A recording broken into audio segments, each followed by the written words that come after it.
राधे राधे दोस्तों, आज हम आपको सुनाएंगे दो भाइयों की कहानी। कब किसका नसीब बदल जाए कोई नहीं जानता। एक अंधे भाई की किस्मत की कहानी। दोस्तों, अगर आप हमारे चैनल पर नए हैं तो प्लीज़ हमारे चैनल को सब्सक्राइब करें, वीडियो को लाइक करें और शेयर करें। बहुत समय पहले की बात है। एक छोटा सा गांव था। उस गांव में दो भाई रहा करते थे। बड़ा भाई अंधा था, जिसके कारण वह हमेशा घर पर ही बैठा रहता था और छोटा भाई खेती किया करता था। लेकिन खेतों में अधिक जानवर आने से पूरी फसल नष्ट हो जाती थी, जिस कारण छोटा भाई बहुत परेशान हो चुका था। तभी उसे एक तरकीब सूझी। एक दिन छोटे भाई ने सोचा, खेतों में से इन जानवरों को भगाने के लिए क्यों ना मैं अपने बड़े भाई की मदद लूं। वैसे भी बड़े भैया अंधे हैं। अगर वह खेत में बैठे रहेंगे और जानवरों की आहट आने पर वह उन्हें जोर से चिल्लाकर भगा सकते हैं, जिससे हमारी फसलें बच सकती हैं। इसलिए उन्हें मैं खेत में बिठा देता हूँ। यह सब सोच विचार करने के बाद छोटे भाई ने अपने खेत में ही एक छोटी सी झोपड़ी तैयार की और अपने बड़े अंधे भाई को उस खेत में बैठा दिया और उनसे कहा, भैया, यदि कोई जानवर की आहट आपको सुनाई दे तो आप जोर जोर से चिल्लाना। यह सुनकर वह जानवर यहाँ से भाग जाएंगे और हमारी फसलें नष्ट होने से बच जाएंगी। बड़ा भाई अपने छोटे भाई की बात को मान लेता है और वह खेत पर ही रहना शुरू कर देता है। जब भी किसी जानवर की आहट उसे सुनाई देती तो वह तुरंत जोर जोर से चिल्लाना शुरू कर देता, जिससे वह जानवर उसके खेतों से भाग जाते। ऐसा करते करते कई दिन बीत चुके थे। तभी एक दिन उसके खेत में एक हिरन भागता हुआ आया और वह खेत के बांध को तोड़कर वहां से भाग गया। लेकिन उसी हिरन का पीछा करते हुए तभी एक राजा भी उस खेत में आ पहुंचा। राजा की नजर उस अंधे भाई पर पड़ी। राजा उस अंधे व्यक्ति से कहता है, देखो, मैं यहाँ पर एक जानवर का पीछा करते हुए आया हूँ। क्या तुमने उस जानवर को यहाँ पर देखा है? तो वह व्यक्ति कहता है, हे राजन, मैं तो अंधा हूँ। मैं भला किसी जानवर को कैसे देख सकता हूँ? लेकिन मैं आपको इतना जरूर बता सकता हूँ कि जो जानवर मेरे खेतों से होकर भागा है वह आपके लायक नहीं है। आप उसके पीछे यूं ही अपना समय व्यर्थ कर रहे हैं। राजा उस अंधे व्यक्ति की बात सुनकर बड़ा अचरज में पड़ गया। वह सोचने लगा कि आखिर यह तो अंधा है, फिर इसे कैसे पता जिसे हिरन को मैं तलाश कर रहा हूँ वह हिरन मेरे लायक है कि नहीं। यह अंधा व्यक्ति मुझे कैसे बता सकता है। तभी राजा ने उस अंधे व्यक्ति से कहा, कहीं तुम मुझसे झूठ तो नहीं बोल रहे हो? एक तरफ तो तुम यह कहते हो कि तुम अंधे हो और दूसरी तरफ तुम यह भी कह रहे हो जो जानवर यहाँ से भागा है वह मेरे लायक नहीं है। इस पर वह अंधा व्यक्ति कहता है, हे राजन, जिसे आप एक हिरन समझ रहे हैं, असल में वह एक हिरन नहीं बल्कि एक हिरनी है और वह भी गर्भवती है। और जहाँ तक मुझे ज्ञान है, मैंने किसी राजा को कभी किसी गर्भवती हिरनी का शिकार करते हुए नहीं सुना और इसी कारण मैं आपसे यह कह रहा हूँ कि वह आपके लायक नहीं है। आप उसके पीछे अपना समय व्यर्थ ना करें। यह सुनकर राजा और भी अचरज में पड़ गया। वह सोचने लगा, आखिर यह अंधा आदमी यह कैसे जान सकता है कि वह हिरनी है और गर्भवती है। राजा कुछ देर विचार करने के बाद अपने सेनापति को बुलाकर कहता है, सेनापति जी, मुझे वही जानवर चाहिए और जिंदा चाहिए, क्योंकि मुझे यह पता करना है क्या वह हिरनी है और क्या वह गर्भवती है, क्योंकि यह अंधा आदमी बहुत विश्वास के साथ कह रहा है और मुझे इस बात की पुष्टि करनी है। यदि वह हिरनी हुई और गर्भवती हुई तो वह हमारे शिकार के लायक नहीं है, क्योंकि हम तो एक हिरन का पीछा कर रहे थे। इसलिए जाओ और पता करो क्या वह हिरनी है। सेनापति राजा से आज्ञा लेकर आगे की ओर बढ़ जाता है। और कुछ ही देर बाद जब वह वापस लौटकर आता है तो वह राजा से कहता है, हे राजन, इस अंधे आदमी ने जो बातें कही हैं वो बिल्कुल सही हैं। वो एक हिरनी है और वो भी गर्भवती है। यह सुनकर राजा आश्चर्यचकित रह जाता है। अब राजा को समझ नहीं आ रहा था आखिर अंधा आदमी कैसे बता सकता है कि वह जानवर एक हिरनी है और तो और वह गर्भवती है। भला एक अंधा आदमी यह कैसे देख सकता है, यह कैसे जान सकता है, आखिर इसे यह कैसे पता चला। ऐसे कई सारे प्रश्न अब राजा के मन में उमड़ने लगे। अब राजा ने यह ठान लिया था कि मुझे इस बात की तह तक पहुंचना ही है।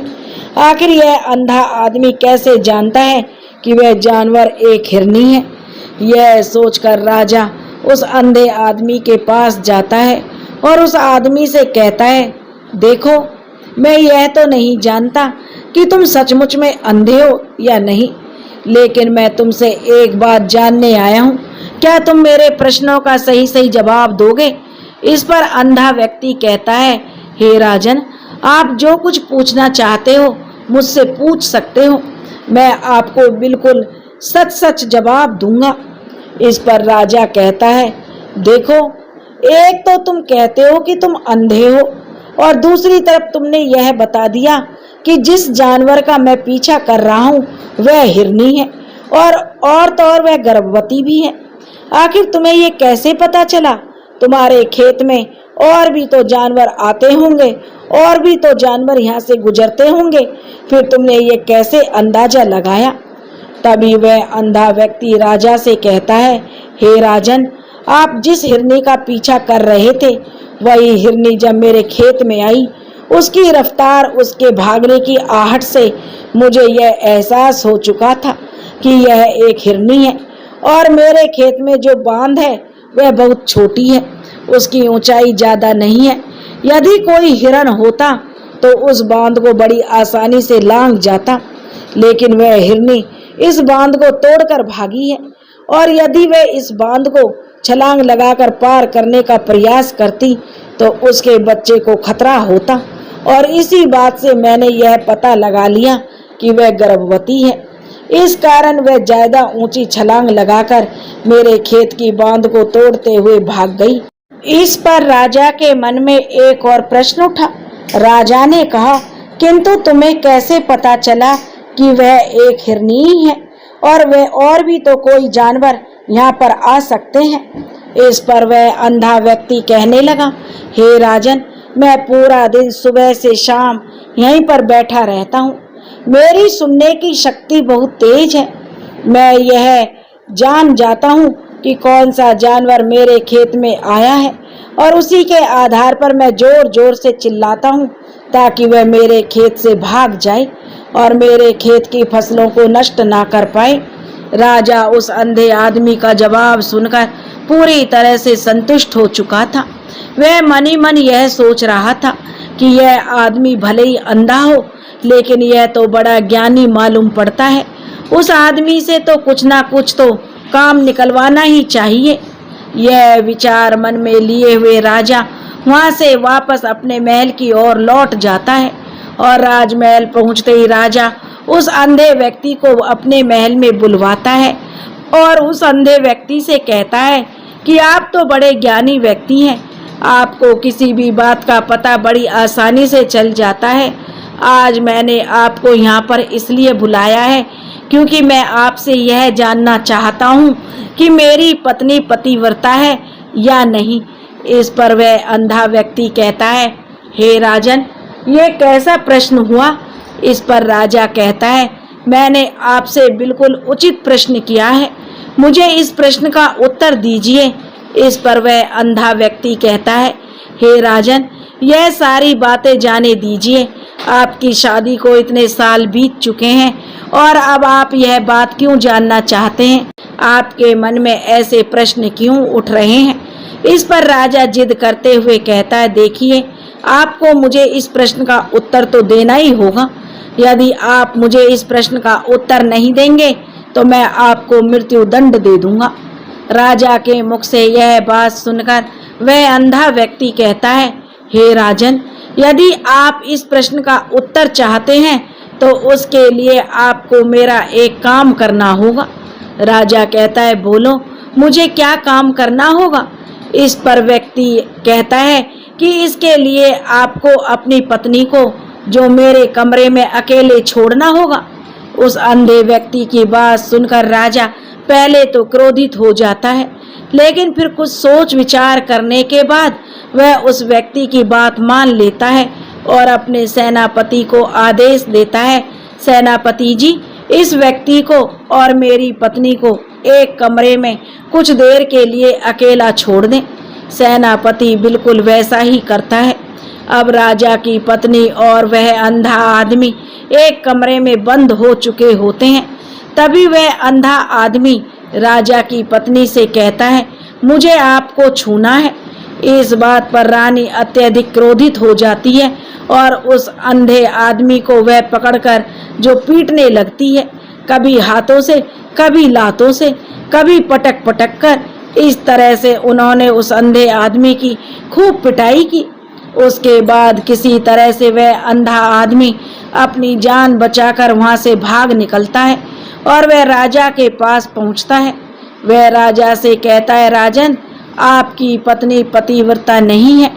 यह बात सुनकर राजा अत्यधिक क्रोधित हो उठता है और राजा अपनी तलवार निकालकर सीधा अपनी पत्नी की ओर जाता है और क्रोधित होकर वह अपनी रानी से कहता है, रानी, आज मैं जो भी सवाल आपसे करने वाला हूँ उसका मुझे सच सच जवाब दीजिए, और यदि आपने एक शब्द भी झूठ कहा तो मैं आपका अभी के अभी सर धड़ से अलग कर दूंगा। तभी आगे बढ़े हुए राजा कहता है, मुझे बताइए, क्या आप पतिव्रता हैं या नहीं। इस पर रानी कहती है, हे राजन, आप भले ही मुझे जान से मरवा दीजिए, लेकिन मैं पतिव्रता नहीं हूँ। राजा यह बात सुनकर खुश हुआ, क्योंकि उस अंधे आदमी ने जो भी कहा था वह बिल्कुल सच था।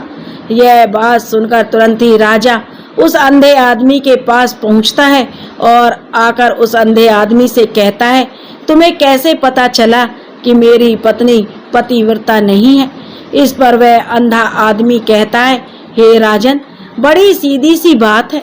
मैंने तो आपकी पत्नी से बस इतना ही कहा था कि मुझे आपको छूना है, और इस बात पर वह इतना क्रोधित हो उठी कि उन्होंने मुझे गुस्से में आकर जो मुझे लात घूंसे से पीटना शुरू कर दिया।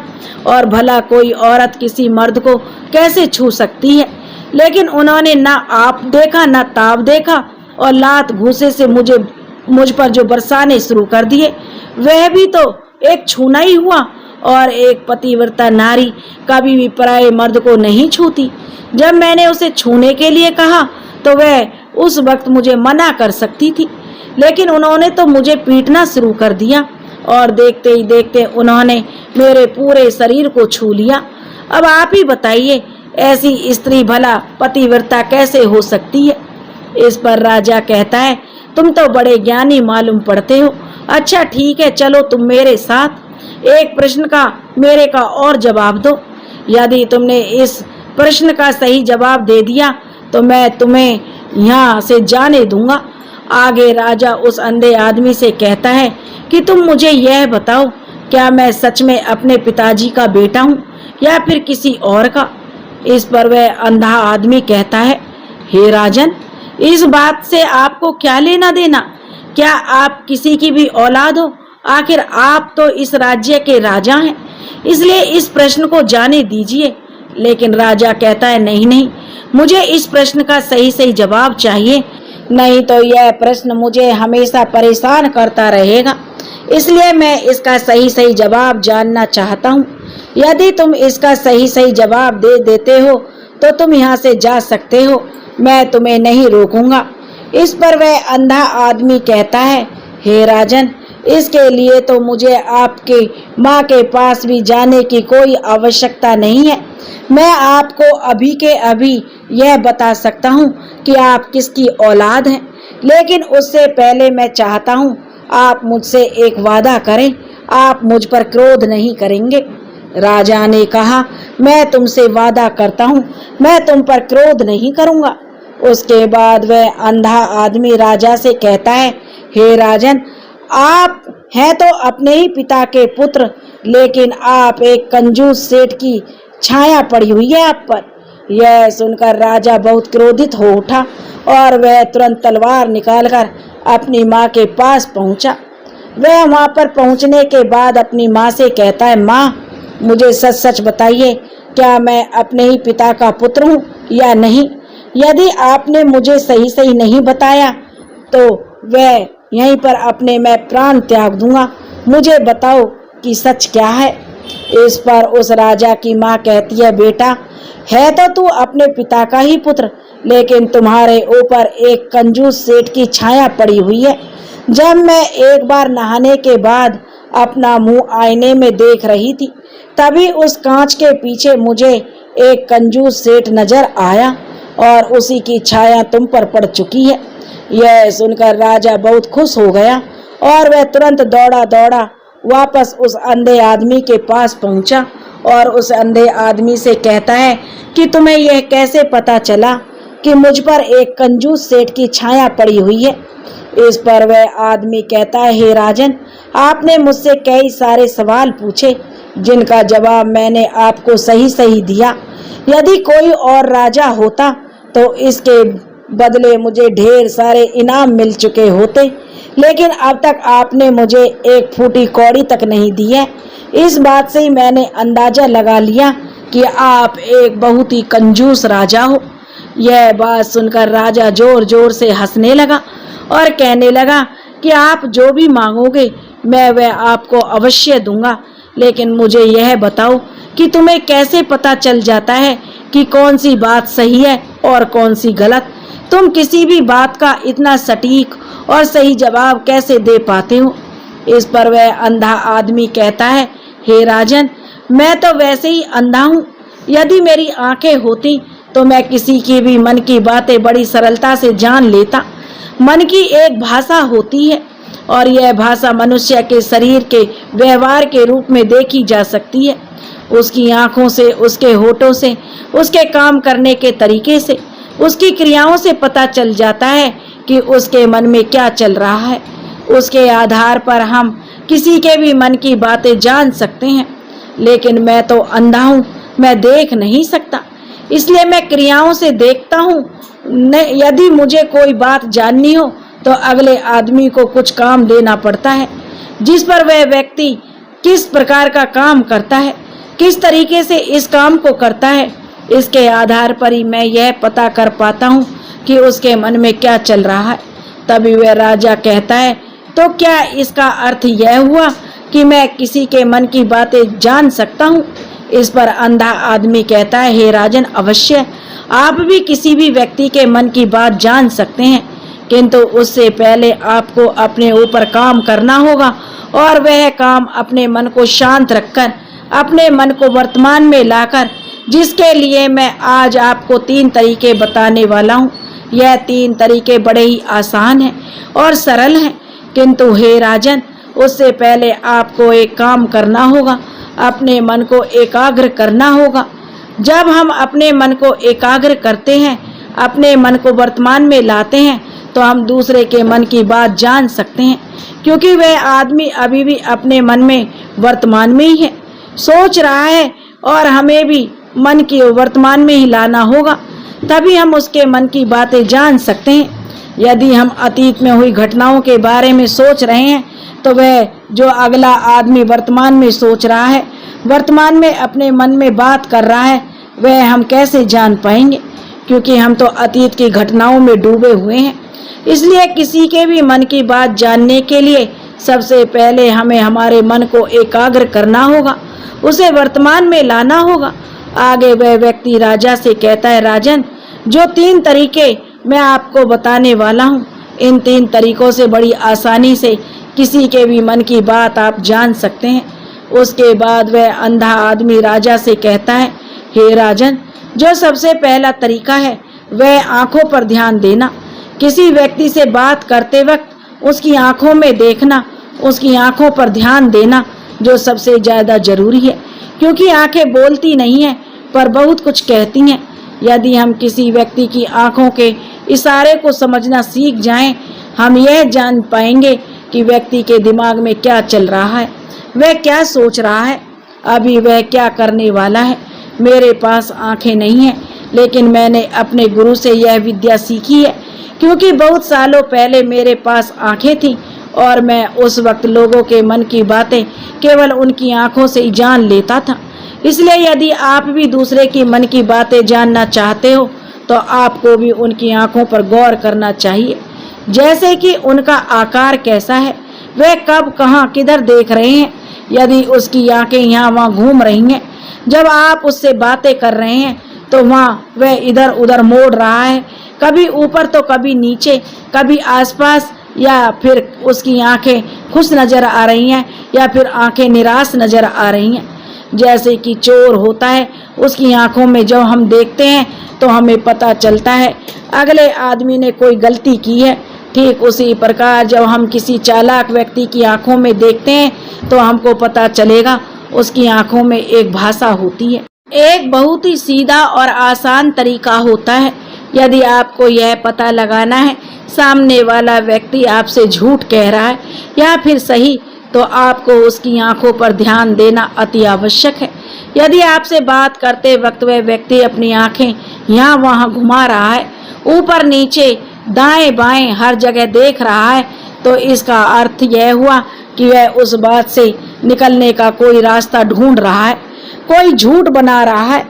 यदि सामने वाला व्यक्ति आपसे झूठ कहने का प्रयास कर रहा है तो वह आपसे नजर नहीं मिला पाएगा।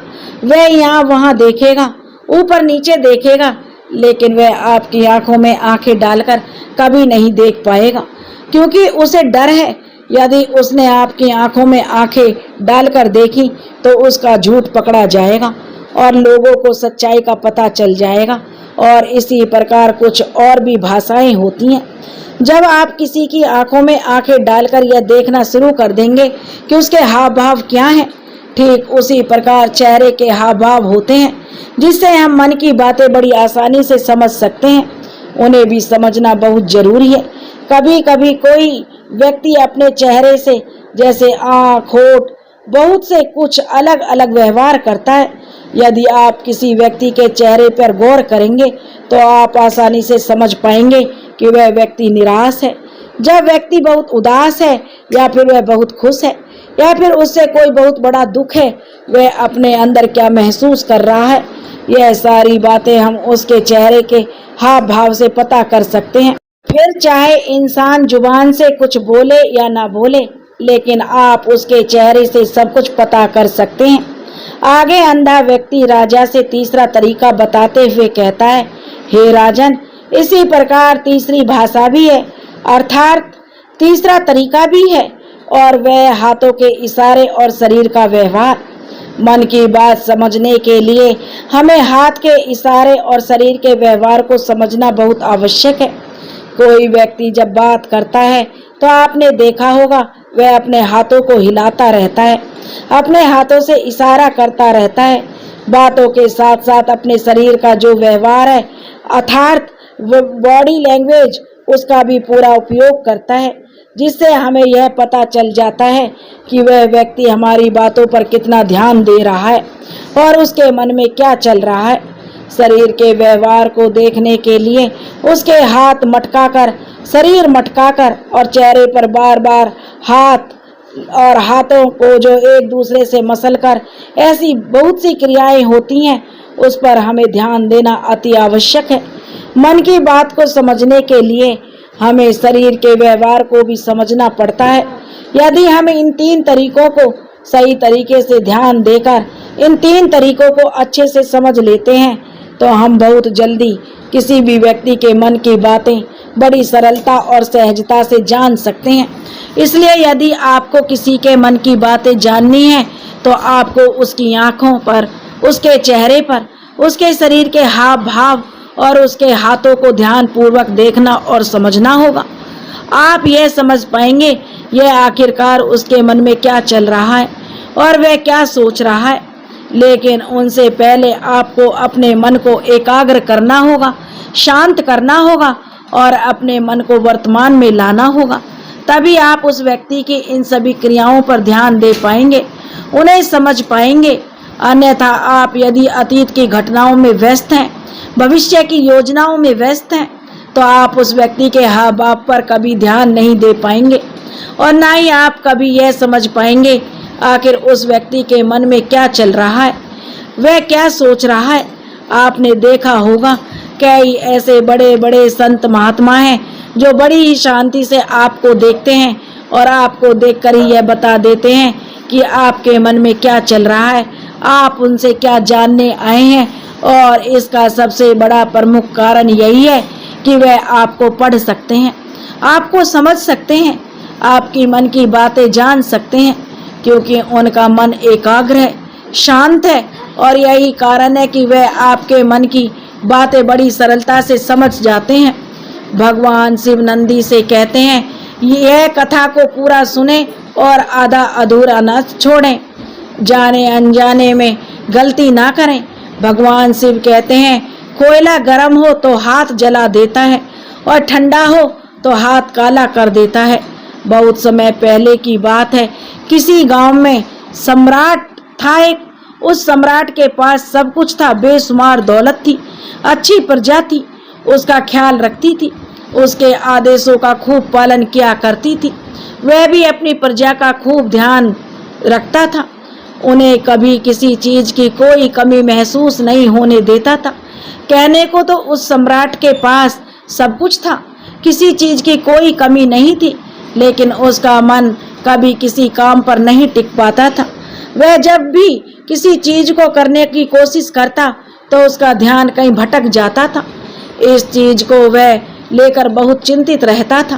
कई बार वह अपने बगल के राज्य के राजाओं से भी मिला था और सभी ने उसे अलग अलग राय दी, सभी ने उसे अलग अलग तरीके बताए थे।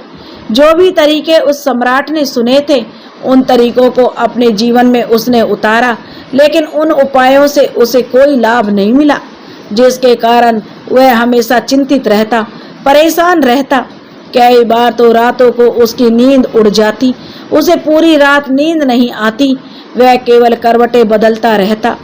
एक दिन सम्राट के कानों में एक बात पहुंची कि उसके राज्य में एक ऐसा असाधारण व्यक्ति है जिसके शब्द अनमोल हैं, जिसकी एक एक शब्द में जीवन का रहस्य छुपा है, जीवन का सत्य छुपा है। और उस व्यक्ति से मिलने के लिए लोग दूर दूर से आते हैं, क्योंकि हर व्यक्ति की समस्या का समाधान वह बहुत ही सरलता और आसानी से करता है। यह बात सुनकर सम्राट बहुत प्रसन्न हुआ। उसे लगा अब उसके सवालों के जवाब उसे मिल जाएंगे। इतनी तारीफ सुनकर सम्राट ने यह तय किया कि वह तुरंत ही जाकर उस व्यक्ति से मिलेंगे और उसे यह भी पता चल जाएगा कि जो लोग उनकी इतनी तारीफ कर रहे हैं क्या वह सच है या नहीं। अगले दिन सुबह सुबह सम्राट उस व्यक्ति से मिलने के लिए निकल गया। रास्ता जो कुछ ज्यादा ही लंबा था, जिस कारण सम्राट ने बीच रास्ते में आराम किया। वहां पर उपस्थित हर कोई उस व्यक्ति के बारे में जानता था। जब सम्राट ने उनसे उस व्यक्ति के बारे में पूछा तो वे लोग उस असाधारण व्यक्ति की खूब तारीफ कर रहे थे। तभी सम्राट ने सोचा कि लगता है यह व्यक्ति बहुत ही बुद्धिमान है, बहुत ही ज्ञानी होगा और प्रभावशाली व्यक्ति होगा, अन्यथा कोई उसकी इतनी तारीफ नहीं करता। जरूरी उस व्यक्ति में ऐसी कोई खास बात अवश्य है जिसके कारण हर कोई उन्हें जानता है, उनकी तारीफ कर रहा है। उस व्यक्ति की तारीफ सुनकर सम्राट मनी मन उस व्यक्ति से मिलने के लिए उत्सुकता उसकी और बढ़ गई। अब वह सम्राट जल्दी से जल्दी उस व्यक्ति से मिलना चाहता था, जिसके कारण वह आगे का सफर तय करना शुरू कर देता है। जैसे तैसे वह सम्राट उस व्यक्ति के आश्रम पर पहुंचा, पर आश्रम पर उसे कोई नजर नहीं आया। आश्रम के पीछे एक छोटा सा बगीचा था। जब सम्राट वहां पहुंचा तो उसने देखा कि एक माली बगीचे में काम कर रहा था। उसका पूरा शरीर मिट्टी से लथपथ था, पैरों में कोई चप्पल नहीं थी। उसको देखकर सम्राट ने माली से कहा, सुनिए महोदय, इस आश्रम के मालिक कहाँ हैं? मैं उनसे मिलने आया हूँ। इस पर माली जवाब देते हुए कहता, श्रीमान आप अंदर बैठिए, मैं उन्हें बुलाता हूँ, वह जल्दी ही आपसे मिलेंगे। माली की बात सुनकर सम्राट अंदर कुटिया में जाकर बैठ गया। उस असाधारण व्यक्ति के आने का इंतजार करने लगा। कुछ देर प्रतीक्षा करने के बाद जब वह असाधारण व्यक्ति उस सम्राट के सामने पहुंचा तो उसने देखा यह तो वही व्यक्ति है जो बगीचे में काम कर रहा था। सम्राट ने उसे नमस्कार किया और बहुत ही हैरानी से कहा, अरे आप तो वही माली हैं जो बाहर बगीचे में काम कर रहे थे, लेकिन अब की बार तो माली एक बौद्ध भिक्षु के रूप में आया। तभी बौद्ध भिक्षु सम्राट से कहते हैं, सम्राट मेरा मजाक माफ कीजिए, मैं बगीचे में छोटा सा काम कर रहा था। मैं यहाँ का माली हूँ, मैं यहाँ का असाधारण व्यक्ति हूँ जिसे आप इतनी दूर से मिलने आए हैं। कृपया करके अपने आने का कारण बताएं। इस पर सम्राट उस बौद्ध भिक्षु से कहता है, हे महाराज, मैंने सुना है कि आप जैसा व्यक्ति इस पूरे राज्य में नहीं है। मैंने आपकी बहुत तारीफ सुनी है। मैंने आपके बारे में कई सारी अच्छी बातें सुनी है। मैंने यह भी सुना है कि आपके पास जो भी अपनी समस्या लेकर आता है उसकी समस्या का समाधान आप अवश्य करते हैं। इसी कारणवश मैं आज आपसे यहाँ मिलने आया हूँ और मैं आपसे जो उपदेश सुनना चाहता हूँ, लेकिन मेरे मन में एक शंका है। इस पर बौद्ध भिक्षु सम्राट से कहते हैं, कैसी शंका? इस पर सम्राट कहता है कि मैंने बहुत से विद्वानों को देखा है, बहुत से ज्ञानियों को देखा है। वे जब भी चलते हैं तो उनके पास तरह तरह की ज्ञान की किताबें होती हैं। उनके पास ऐसा कोई ना कोई संकेत जरूर नजर आता है जिससे यह पता चल जाता है कि वे लोग ज्ञानी हैं। लेकिन आपके पास ना तो कोई ज्ञान की किताबें हैं और ना ही कोई ऐसी कला के संकेत आप में नजर आ रहे हैं, लेकिन इसके बावजूद आप बहुत शांत नजर आ रहे हैं। क्या आप मुझे इसका रहस्य बता सकते हैं? इस पर वह बौद्ध भिक्षु मुस्कुराने लगा और सम्राट से कहने लगा, मेरा ज्ञान तो इस संस्कार में प्रकृति के रूप में हर जगह में है। मैं अपना ज्ञान जीवन की सरल और साधारण वस्तुओं से ही लेता हूँ। पर महाराज, आप यहाँ किस समस्या को लेकर परेशान हैं? कृपया आप बताइए, मुझे आपके यहाँ आने का कारण समझाइए। इस पर सम्राट कहते हैं, गुरु जी, मेरे यहाँ आने का कारण यह है कि मैं किसी भी काम को लेकर लंबे समय तक उसी पर कार्य करके अपना ध्यान नहीं लगा पाता। मैं कुछ ही देर में उस कार्य से भटक जाता हूँ। कृपया करके मुझे अपनी इस समस्या का समाधान बताएं। मैं इस बात से काफी चिंतित हूँ। बौद्ध भिक्षु ने सम्राट की चिंता को समझकर कहा, महाराज, आपकी समस्या मुझे समझ आ गई है। आप जिस कार्य पर ध्यान नहीं लगा पा रहे हैं उसके लिए मैं आपको एक उपाय बता सकता हूँ, लेकिन आपको देर हो चुकी है। आप मुझे कल सुबह मिलिए। कल सुबह का समय ठीक रहेगा। कल सुबह जब आप मुझसे मिलोगे तो मैं आपके सभी सवालों के जवाब आपको दे दूंगा। यह कहकर बौद्ध भिक्षु अपने बगीचे में लौट गए और वह सम्राट भी वापस अपने महल लौट गया। लेकिन सम्राट को रात भर नींद नहीं आई। वह बस यही सोच में लगा रहा, आखिर वह बौद्ध भिक्षु मुझे क्या बताने वाले हैं। वह तो मुझे एक साधारण से जो माली नजर आ रहे हैं, लेकिन जिस तरह से उनका मन शांत था, जिस तरह से वे शांत नजर आ रहे थे, यह बहुत ही आश्चर्यचकित करने वाली बात है। रात भर सम्राट इन्हीं ख्यालों में खोया रहा। अगले दिन सुबह सूरज निकलने से पहले ठीक सम्राट उस आश्रम पर जो वापस पहुंचा, वहां पर बौद्ध भिक्षु पहले ही से ही उपस्थित थे। जैसे ही सम्राट वहां पर पहुंचा, उस बौद्ध भिक्षु ने पानी का एक छोटा सा जग उस सम्राट के हाथों में थमा दिए हुए बौद्ध भिक्षु ने कहा, इसे लीजिए सम्राट, और पौधे पर धीरे धीरे पानी डालिए। और ऐसा करते करते यह आपके सामने पूरे 15 पौधे हैं। इन सभी पर आपको इसी प्रकार पानी डालते चले जाना है। लेकिन जब आप इस क्रिया को कर रहे होंगे तो उस वक्त मेरी एक बात का अवश्य ध्यान रखिएगा कि आपको इस दौरान कुछ और नहीं करना है, ना ही कुछ सोचना है, ना ही कहीं आपका ध्यान भटकना चाहिए। आप इन पौधों को पानी दे रहे होंगे तो आपका पूरा ध्यान केवल इन पौधों पर ही होना चाहिए।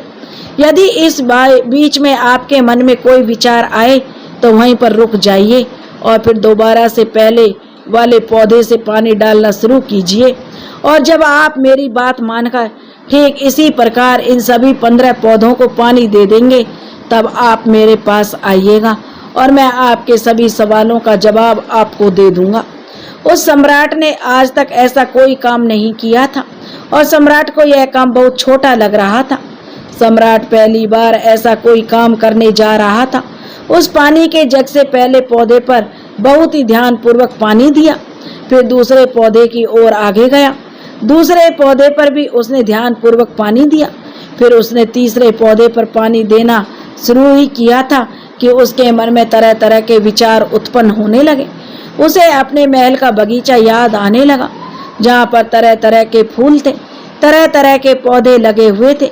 तभी अचानक उस सम्राट को बौद्ध भिक्षुक की बात याद आ गई। यदि मन में कोई भी विचार उत्पन्न हो तो उसे फिर से पहले पौधे से पानी देना शुरू करना होगा। तुरंत ही पहले पौधे के पास सम्राट वापस पहुंचा और फिर से पहले पौधे को पानी दिया। दूसरे पौधे को फिर से जो ध्यानपूर्वक पानी दिया। जैसे तैसे वह तीसरे पौधे पर पहुंचा और उसके मन में फिर कई तरह के विचार उत्पन्न होने शुरू हो गए। अब की बार वह सोच रहा था, पता नहीं मेरे बिना मेरे साम्राज्य में क्या हो रहा होगा। अब की बार सम्राट को बहुत क्रोध आने लगा। उसने सोचा, आखिर में यह छोटा सा कार्य मैं क्यों नहीं कर पा रहा हूँ। वह तुरंत ही फिर से पहले पौधे के पास पहुंचा। उसने अब की बार बहुत ध्यानपूर्वक पहले पौधे को पानी दिया, फिर दूसरे पौधे को भी ध्यानपूर्वक पानी दिया। ऐसे करते करते अब की बार सम्राट 5 पौधों में बहुत ही ध्यान से पानी दे चुका था। लेकिन अब की बार जैसे उसने छठे पौधे पर पानी देना शुरू किया, उस पानी को देखकर सम्राट के मन में नदी के विचार उत्पन्न होने लगे और सम्राट अब बहुत ही परेशान हो चुका था। जितनी बार वह पौधों को पानी देने का प्रयास करता, हर बार वह असफल हो जाता। उसका मन उतना ही ज्यादा व्याकुल हो जाता। वह खुद पर क्रोधित हो जाता। सम्राट यह बात बहुत अच्छी तरह से जानता था कि वह भिक्षु उसकी परीक्षा ले रहे हैं। वह बहुत बुद्धिमान था, इस कारण उसने उस बौद्ध भिक्षु के सभी नियमों का पालन करना जरूरी समझा। सम्राट जितनी भी कोशिश करता, हर बार असफल हो जाता। उसका मन उतना ही ज्यादा व्याकुल हो जाता। हमेशा खुद को किसी ना किसी विचार में उलझा हुआ पाता। ऐसे करते करते सुबह से शाम का वक्त हो चुका था, लेकिन अब तक वह सम्राट पूरे 15 पौधों में पानी नहीं दे पाया था। जब बौद्ध भिक्षु लौटकर शाम को वापस आश्रम लौटे तो उन्होंने देखा वह सम्राट थक हार कर बैठा हुआ है और तरह तरह की बातों में उलझा हुआ है।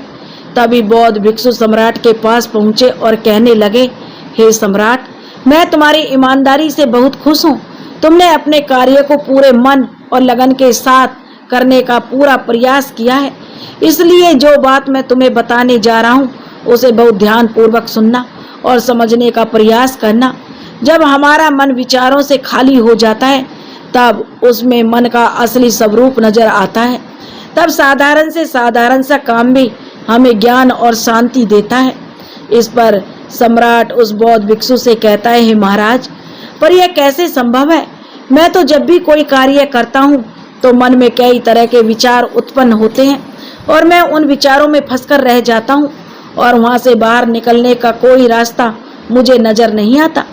तभी बौद्ध भिक्षु मुस्कुराने लगे और सम्राट से कहने लगे, हे सम्राट, तुम पौधों में पानी नहीं डाल रहे थे, तुम तो जल्दी जल्दी अपने इस कार्य को बस खत्म करना चाहते थे। तुम्हारे मन में तो यह विचार उत्पन्न हो रहा था कि तुम जल्दी से इन 15 पौधों में पानी दे दो और उसके बाद तुम मुझसे मिल सको, मुझसे अपने प्रश्नों का उत्तर जान सको। किसी कारणवश यह कार्य तुम्हें बोझ सा प्रतीत हो रहा था, मानो मैंने तुम्हारे कंधों पर एक बोझ रख दिया हो, और यही कारण है तुम अपने आप को इस पल में रोक नहीं पाए। जब हमारे सामने रखा हुआ कार्य बोझ लगता है तब हम उसे बस जैसे तैसे खत्म करना चाहते हैं और उस काम को करते करते समय जो हम पूरा ध्यान उस कार्य पर नहीं दे पाते। किंतु अगर तुम इस पल के महत्व को समझ पाते, इसके महत्व को महत्व दे पाते और केवल पौधों और पानी पर ध्यान देते तो तुम्हारे कोई भी विचार तुम्हें परेशान नहीं कर पाते। इस पर सम्राट कहता है, हे महाराज, मुझे आपकी यह बात समझ में आ रही है। मैं जल्दी जल्दी इस कार्य को खत्म करके आपसे मिलना चाहता था, जिस कारण मेरा मन इस कार्य में पूरी तरह से नहीं लग सका। लेकिन एक पल है जो हम भी जी रहे हैं उस पल में रहना बहुत कठिन है। क्या मुझे उसके लिए कोई तपस्या या तप करना होगा? इस पर बौद्ध भिक्षु एक बार फिर मुस्कुराने लगे और सम्राट से कहते हैं, जिस शांत मन की तलाश तुम कर रहे हो वह शांत मन तो पहले से ही मौजूद है, वह तो पहले से ही तुम्हारे भीतर है। इसके लिए तुम्हें कहीं जाने की कोई आवश्यकता नहीं है और ना ही तुम्हें कहीं शांत जगह जाने की आवश्यकता है। इसके लिए कुछ जरूरी है तो वह है अपनी सांसों पर ध्यान देना। इसलिए अपनी सांसों पर ध्यान देना सीखो।